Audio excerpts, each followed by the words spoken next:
Hi, second grade. This week we're going to take a look at the color wheel and create a beautiful drawing of a tree and learning how to separate our warm and cool colors. The color wheel. The primary colors are red, yellow, and blue. These are the most special colors. With them, you can make all the other colors in the rainbow. Secondary colors are made by mixing two primary colors together. Red plus yellow equals orange, red plus blue is violet, and yellow plus blue is green. On the color wheel, a secondary color goes in between the two colors you mix to make them. When I mix red and blue, I get violet. When I mix blue and yellow, I get green. And when I mix red and yellow, I get orange. Tertiary colors are created by mixing a primary color with a secondary color. The two colors that you mix are its name. So yellow orange, red violet, blue green, and yellow green. Again, tertiary colors go in between the two colors that you mix to make them on the color wheel.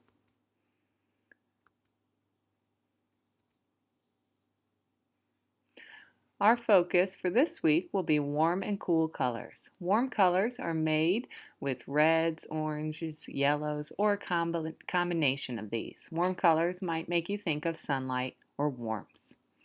Cool colors are made with the blue-green color, blues, violets, and greens. This artist, Claude Monet, used all warm colors, and it makes you feel a warm, sunny day when you look at it. Warm colors might also be used to express love. Artemisia Gentileschi chose warm colors to show the love between a mother and her child. Cool colors could create a temperature, so it looks like a nice cool day in Claude Monet's Lily Pond painting. Or cool colors might make you think of a peaceful, quiet place. This ballerina looks like she's practicing in a quiet studio. This painting was by artist Edgar Degas. If I draw a line down the middle of my color wheel, one half is cool colors and one half is warm colors. In this video, I'm going to show you how to use markers, a paintbrush, and water to turn your markers into a painting. Begin by writing your name and class code on the bottom right corner. Begin with the middle of your paper, so I found it with my finger, and then I'm going to draw a long rectangle that goes all the way to the bottom to start the trunk of my tree. To make the roots, just draw two diagonal lines on either side. I'm going to add my branches in the shape of a Y by drawing a diagonal line from the corner to the edge, and then I'll just double that line.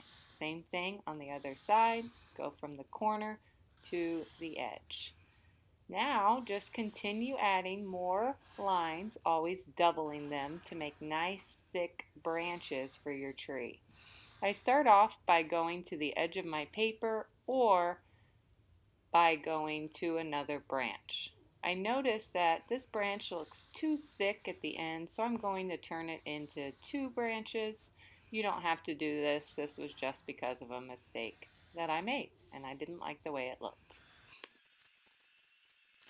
Once you're happy with all the branches, go ahead and color it all in. You're going to want to do this with a permanent marker so that when we turn our picture into a painting with water, the black lines don't smear.